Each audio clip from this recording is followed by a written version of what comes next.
અંતરિક્ષ યાત્રી સુનિતા વિલિયમ્સ અને બુચ વિલ્મોરની ધરતી પર વાપસી ફરી એકવાર અટકી ગઈ છે. અંતરિક્ષમાં 9 મહિનાથી ફસાયેલી સુનિતા વિલિયમ્સ અને બુચ વિલ્મોરની વાપસીને લઈને મોટી આશા હતી.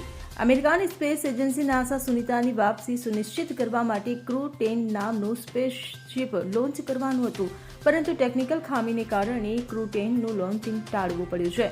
નાસાએ જણાવ્યું છે કે ક્રૂ 10માં હાઇડ્રોલિક સિસ્ટમમાં તકલીફને કારણે લોન્ચિંગ રોકવું પડ્યું છે.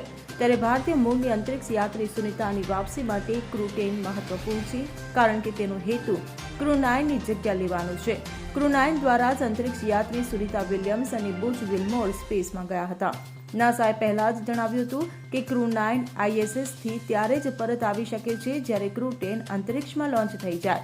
નોંધનીય છે કે સુનિતા વિલિયમ્સ અને બુચ વિલ્મોરની વાપસીમાં ખુદ અમેરિકાના રાષ્ટ્રપ્રમુખ ડોનાલ્ડ ટ્રમ્પ રસ લઈ રહ્યા છે.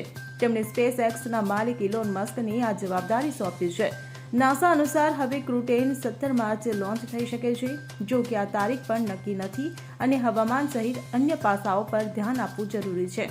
ક્રૂ 10 સ્પેસ એક્સની હ્યુમન સ્પેસ ટ્રાન્સપોર્ટેશન સિસ્ટમનું 10મું ક્રૂ રોટેશન મિશન છે. Bureau report CN24 news. હવે જુઓ દેશ દુનિયાની તમામ ખબરો તમારી આંગળીના ટેરવે. ઉઠાવો મોબાઈલ અને Google Play Store પરથી ડાઉનલોડ કરો અમારી CN24 ન્યૂઝ મોબાઈલ એપ.